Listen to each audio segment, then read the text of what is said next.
First of all, this is where your hydraulic oil goes, okay? If you tighten this down with a wrench, you're gonna break it. And we had several last week that you couldn't get apart. You wanna just screw that down like that, boom, you're done, okay? You wanna check this hydraulic oil every day, okay? So there's a minimum and a maximum. It has to be in between there. You wanna check this every day. Again, Terry had one, Bird had one. I've had a couple guys that this was low, and if it's low on hydraulic oil, it's not gonna work, okay? We're saying teach your crew to do that every day. That's right, this isn't for you. You guys check this this is on your once a week checklist. You're doing kind of a thorough check of this truck once a week, and the everyday stuff is really revolving around heat. And guys, if these things are leaking, so a lot of times it's the seal that's around here. You could try to tighten these bolts up, because I mean this thing does vibrate a lot. So if these bolts get loose, it'll leak in around the seal. But if your bolts here are tight, it's still leaking, y'all can let us know. I've got a couple of these seals here at the shop that I can send out to you, or whatever. It's a simple fix. They ain't but 4 or 5 bolts just holding that thing together. Okay, another thing is, and this is, we'll get more into this later, these need throat seal oil. The book says daily. You should check it daily. And all it is taking, and we have it, I've sent a lot of you some, just, it goes right in there on that seal. And we'll show you weekly, okay. I guess if you do it weekly, it's better than not at all. Yeah. This is something that has to happen. We'll show you why later. Another thing that I see a lot. Does everybody know what this is right here, this valve? If you don't, just say I don't know what it is. Okay. This is very important. This is a prime valve, okay? If you hook up a tote and there's nothing coming out, instead of pushing through 250 feet of hose, you can open this. But when you open this, what else should you do? You should see where the hell this is pointing at. You know, because it matters. So a lot of the trucks just have a bucket, keeps it sitting in a bucket, and you open this and it's going to let the prime straight through here instead of 200 and some feet of hose. Okay, Trent, me and Brad and Trent was out on a job the other day, and the guy's like, hey man, something's wrong. Well, this was open. Something had hit it and it was open. And we're like, man, it ain't sprayed. Yeah, it is too. It's sprayed inside the truck. Brand new Isuzu. And this is just pumping out product. And I'm like, okay, this is great. And the guy's like, oh man, they know. Well, you know, make sure you guys understand what this is. I've heard it called all kind of things, but what it is for priming the system. If you don't run it dry, you should never open that. If you never run it dry, you should never have to open that, should you? I don't know why you would. But that's caused a lot of problems around here over the years. Change out a hose or something like that, maybe. Yeah. But yeah, other than that, you're right. You should never have to worry about it. On your regulators, if y'all put a new pump in, there's a screen. Let me show you. Yeah, go ahead. And I'm gonna take it a little farther than he is. Yeah.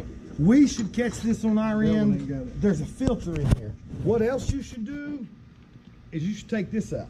And the reason for that is, see how tight that is? You're gonna gum that up in there to where if this isn't in there, it's not gonna gum up. This is for filtering paint. We don't need to filter our product. So make sure these are out. Good point. And most of them, you know, when we install them, we take them out. But if it's not, that's a problem area because you're gonna clog. That's the first place it's gonna clog up. Okay, so we're checking the water pump motor oil, which is this right here.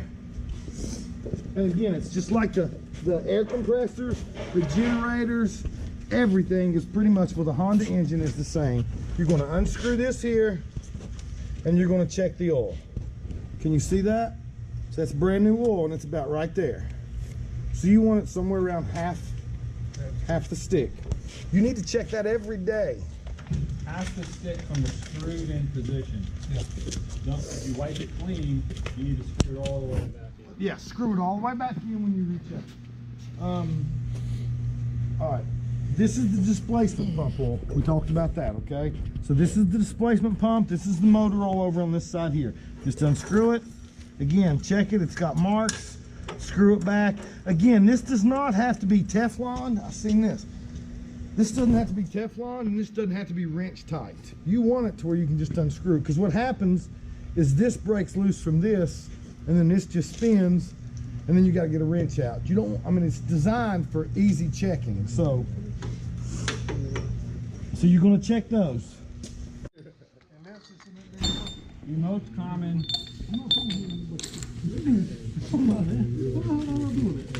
common issue that we're going to have is here, let's look at this chart real quick.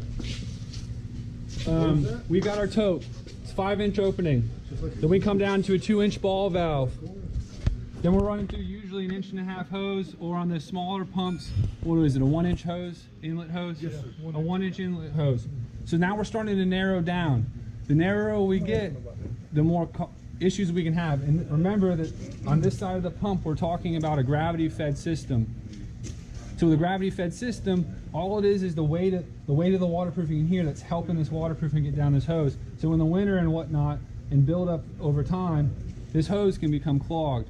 So let's say our waterproofing pump, the piston's moving up and down, but we're not getting any waterproofing coming out. That piston's moving up and down. It's trying to pump waterproof, but nothing's happening. We want to start from one end and work our way down. So that means disconnect right here. See if waterproofing comes out. All right, I know I'm good right there. Reconnect here. Disconnect right here. See if waterproofing comes out. Let's say I'm not good. Well, then my issue is here.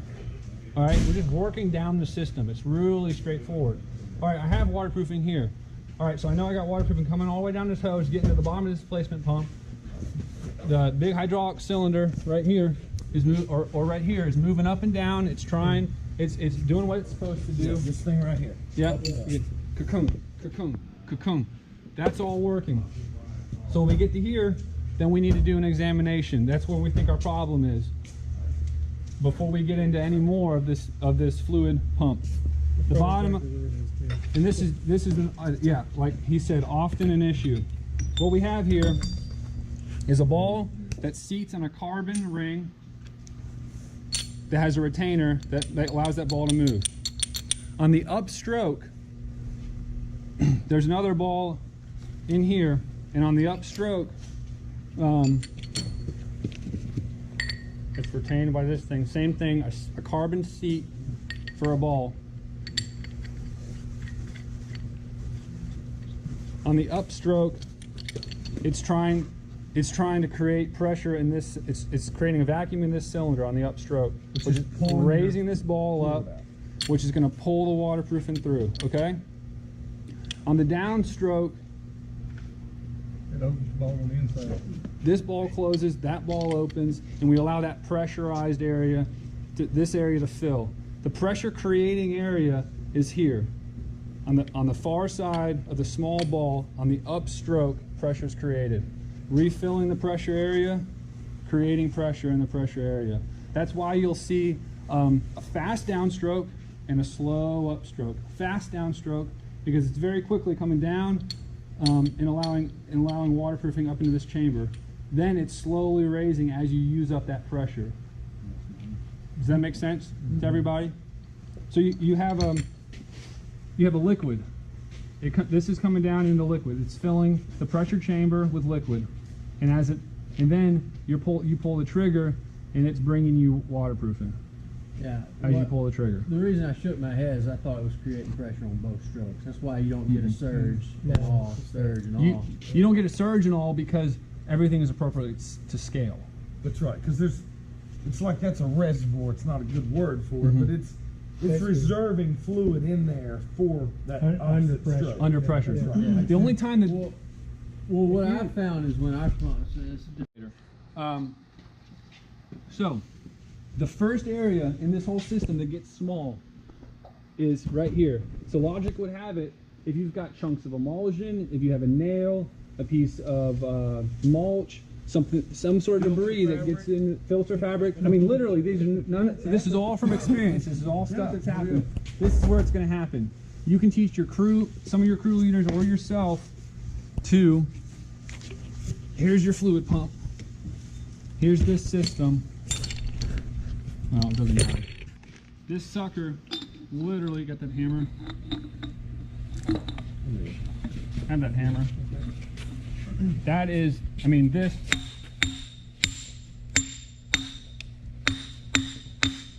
It's on there that tight. That's as tight as it's on there. And this is the only tool you need to get it off. Okay? Or piping. So you pull this sucker off. It's gonna be like this. Thanks, Rick. You're strong. Now, if this sucker slides out of here, Oh, Lord. Yeah, that ain't never happened again. if that slides down, you see how that is? I got it up You there. got it in? If it slides down, typically you're And it gonna will. you're gonna need a. I thought you said this was clean stuff. This is Charlotte's. Let's not start. Let's not start. Man. Yeah, that's when you say, well, when we do work, All right, guys. I digress. That can, in my experience, if this slides down, it's time for a rebuild. Correct. This might be controversial because No, I agree. because the but packings that are holding it in place, that are on the end of this guy, the packings that are right here, which is the bread and butter of this whole operation, are loose enough to allow this guy to slip That's out of right. here. Okay. One other thing with this one here, But You it know will what's work. ready for Don't repair. think that it won't. this right here should not do this. Well, Well, and another sign that we haven't even got nowhere near that tells you is right here. Well, let's wait. Let me start. All right. Let me get there later.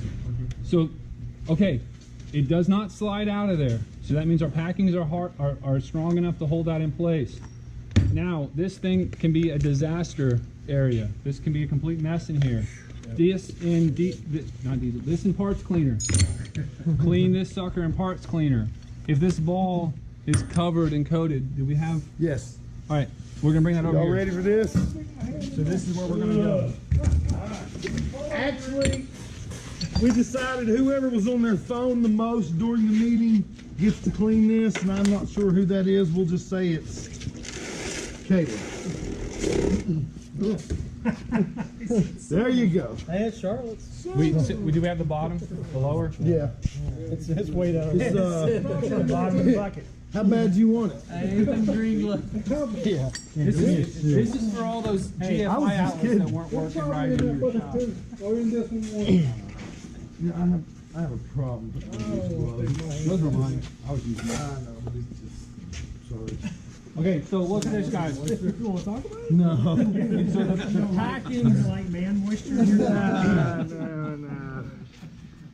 the packings are not, well, it kind of dropped out. But the packings Kinda. are not our failure. We had one in here the other day. We had a friggin' 6-ton floor jack trying to get it back up in there and it wouldn't go. Yeah. And that just means it's time. So Rick's gonna grab the ball, or I'm gonna grab the ball because my gloves are on there. Are you bragging? That might have been one that came. That's one, we didn't have a lower for that one. That's one that came off the Josh, next time you do it, grab don't the invite small. Rick. A lot of editing going on. Yeah, well, first time Trent got GoPros and we went fishing, me and Hank had the camera and I didn't know it was on. perfect example is what we were talking about a while ago. But if you've never seen Hank's Oh, yeah. butt, then you're probably new around here. That's the one that had the. Yeah, look at here, guys. Check that out. Look, just real quick, I don't want to change, but That's why I didn't clean it. this That's is, not that's right. If you'll look at this, this is silk screen. That's why you don't throw stuff in your truck. That's why everything has a spot. This silk screen was a full roll, and this pump is going up and down, and it got a hold of that and pulled it down in here. And you ain't getting this out until you take it apart. Yeah. So that's just one of the reasons why you don't throw things on top of here. All right. So in here, there's a ball.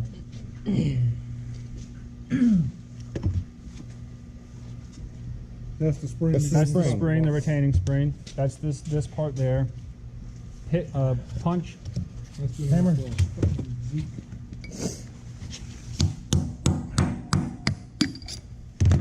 All right, there you go, guys. See, well, can we reuse that? We got scotch tape, tape it back together, put it back in there. All right, you see this ball right here? See, look, that ball is like the one he just showed you. That thing should go up and down. Well, it's not, and that's why. And this has been sitting in parts cleaner for over a week now. Well, yeah, 2 weeks maybe. I mean, I brought this it's back. been 2 from- weeks, yeah. So I would say pass the ball around, but no, I mean, you see all that trash on there? So on site, This can be a failure from just some gunk, and you can clean it sometimes and it'll work. On site, you'll find a nail, you'll find a piece of debris, and this can be repaired on site. Even this can be repaired. I mean, even if it's just product. Yeah. Yeah, that's You just know? that's product. Or That's something. right. happens. Remember in there in the class when I was telling you when that thing's going up and down and there's nothing in it? It is cooking this stuff here, and it will get so hard we had to chisel it down on. And it didn't take them long now, and you can already see See, I mean, it doesn't take long, no. see all the parts. You know, 2 or 3 brush, minutes, and I can a brush like have this. that ball clean. So the tools we're talking about, I already took a picture, Tanner, but the tools we're talking about are some wrenches, some picks. And I punch think is everybody handy. should have a pipe wrench too. Pipe wrenches Yeah, are pipe very wrench handy. and a heavier mallet. That's all you need to disassemble this. The goal is to diagnose that this is the problem. This is what you're going to clean without a full rebuild. You can clean this and potentially go back into business, or you can take a bucket of Parts cleaner. and circulate parts cleaner. So that switch that Rick showed us earlier, the prime switch, what that can be used for is, we should do it here in a second, but instead of, you can just run product through your pump. Just like you clean a paint sprayer with water when you're done using a paint sprayer, you can run parts cleaner through your pump and circulate and then clean the inside of this sucker. I'd probably take this apart, clean it real quick by hand, slap it back on there, and then just circulate parts cleaner. That's on our sheet as I once just a want to quarter. add something to this. If you're having problems and you pull this down and there's trash in there and you clean it, change the tote. Because if you don't, and this happened, we cleaned all this and we didn't change the tote. Well, that's where your trash is in the bottom of that tote. So we start to pump up and guess what? It doesn't work. Why don't it work? We tear it back down, it's clogged up again. So I changed the tote because there's a reason this is clogged up. You mind if we run water through that 300? Because when you got Circulate product water, hugging yeah. the sides of the walls of your Yeah, tote, okay. and you're filling it with that warm product, Look it up. it's going to cause that to come Some off water the in one wall. of those That 5-gallon buckets. solidified product's now going to be floating around.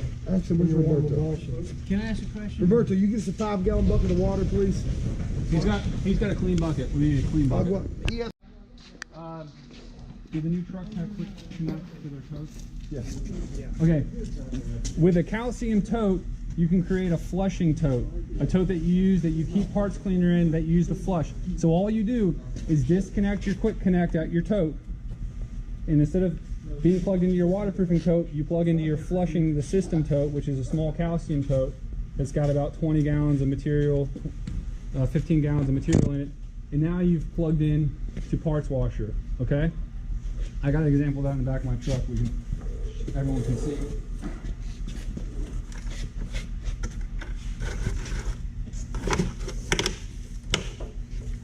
Okay, but this is also a way to do it. Now I'm into my parts cleaner on my intake side. I'm going to switch to circulate. What's that for? What's that valve there do? This is the prime. And so that means our water is going to come out of here. All right, turn it on. Is anything coming out of there? And so what's going to happen now is we're going to circulate through that system. Yes. Yeah, that was Okay. open. Guys, Okay. that's something that I see a lot too. Just real quick. When you shut this down, the first thing you do is you relieve the pressure. Okay? Every time. And then you turn this off. I see so many, Charlotte everywhere, which they're done. This is on, this is wide open. So they just run over and turn that off and they go. And you leave 2,000 Yeah, PSI. you're leaving 2,000 feet. The whole system's not designed like that. This needs to be shut off every time you. First thing you do is this. Second thing you do is this. Third thing you do is release the pressure. Oh my You God. don't want to keep pressure on these while they're sitting. That's the startup and shutdown procedure in that book, has that spelled out. Glad you brought that out. That's very important. Very important. So And, now- and again, I've seen several of them. I figured out why your guys had this taped open. I figured out why. Vibrated. The vibration, the way I have those, if you look at this design here, whoever did that, that's the proper way to do it. Because I had mine coming out straight, just, it was something new. So when you turn it on, and once it vibrates, it would go off. Macario actually had his taped, and I said, why is this taped open? You know, it can't be. And they're like, well, it vibrates. Well, if you change that design to where it can't vibrate down, that's why your guys had that down. Me and Noah was like, why is this? Yeah. Okay, so now we're getting ready to start it. Yeah. All right, so now we're going to be able to see circulating. I bet there ain't no gas in that. It's brand new. Can we check your oil?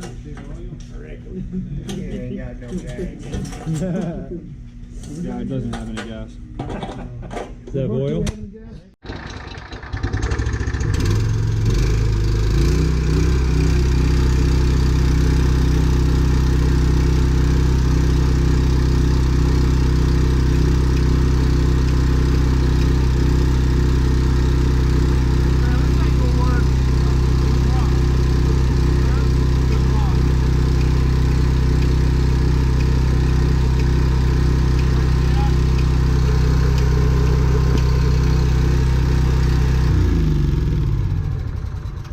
This switch is not infallible. The waterproofing will actually take the path of least resistance. If on that side of things. This had oil in it. It'll you can have it on bypass, but if this is clogged up more than your hose go back is, through here.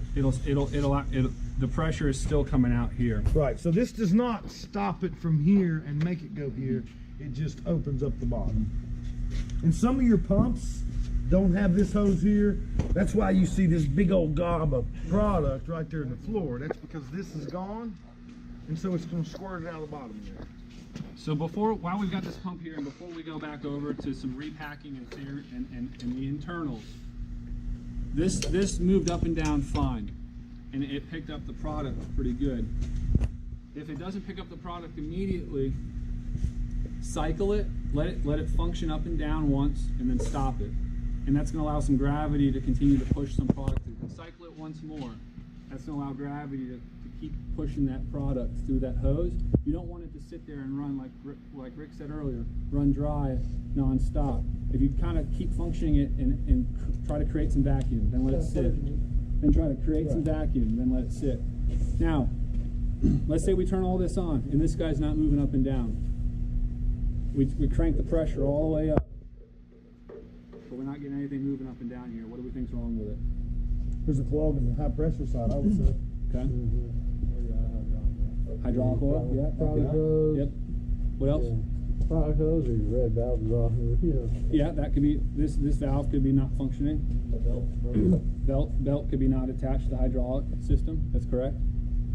How do we test for a failed hydraulic system? Disconnect displacement pump. Like right here. So if we crack this line right here, and if this hydraulic pump's working properly, this piston's not moving up and down, and I crack this line, and I get pressure, I get hydraulic under pressure, if I just barely crack it slowly, I know my hydraulic pump's working. Okay, so let's say I got pressure here, but this guy's not moving up and down. What do I do next?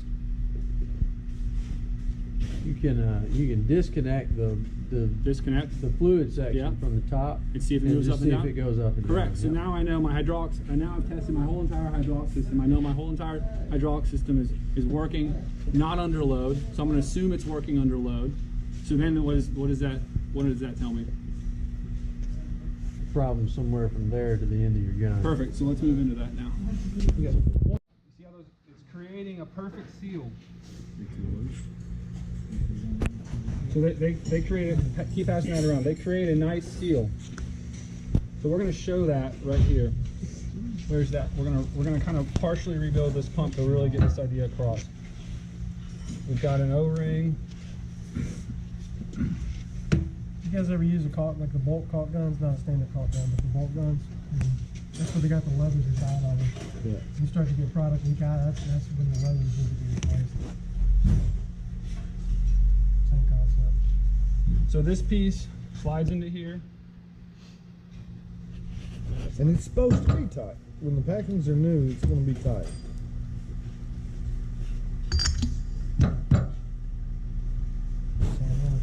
Then this guy, this gets packings on it. Well, actually, I guess should I show that real quick? Yeah, this won't take but a second. Yeah, Nate, go ahead and just do the whole thing. Thanks, Mary. You got time. Give me that ball. It comes. Caleb still has to finish his.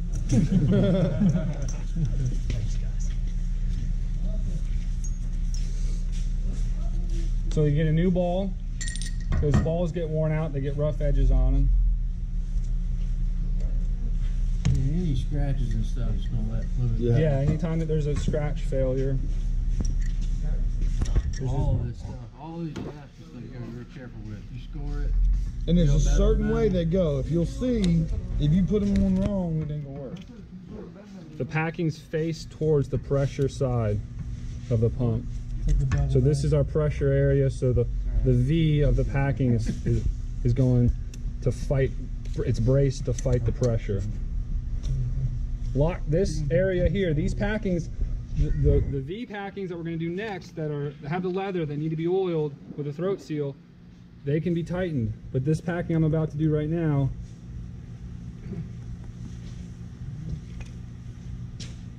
whose is this? That's mine. Here it comes out. There you go. Is it, It was user error. Balls in there.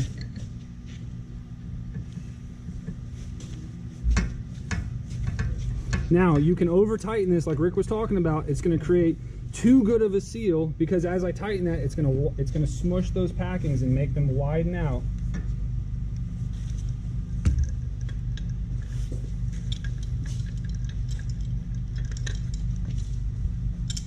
So it's 220 or I believe it's 300 on that one. 300. Foot-pounds? Yeah. Oh yeah, that's a solid like. It goes and it stops. It literally, because there's so much resistance, it goes till it stops. whoa, that's nasty.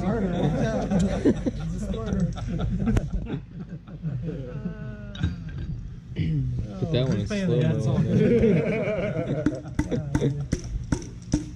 If it takes too much pressure to put that in there, I've got it too tight. If it doesn't take enough, it won't make a solid seal. Huh?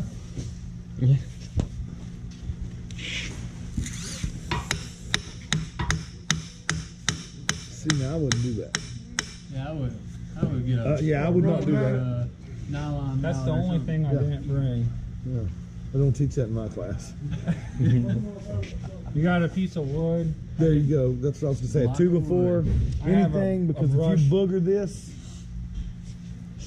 He's probably gonna. You hit a squirrel on that neck. Alex, You once good. again, I need my rubber band. Put some light tape on it.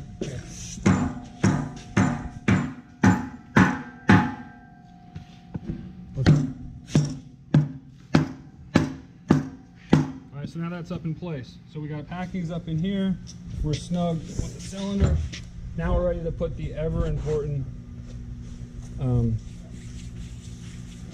leather packing. And there's a blue set, and not blue set. We're not really teaching how to do this. We just want you to know what it looks like inside. So it's alternating every other with the blue plastic, and then the soaked, pre-soaked leather packing. They have to soak for an hour. But because it's leather, it's not plastic. That's where it you know how leather is. You know, it can get dry and it can get brittle.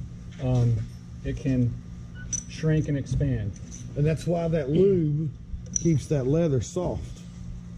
I Without don't the know. lube, I mean, me personally, dealing with A33s, especially for somebody, I think twice a year repacking.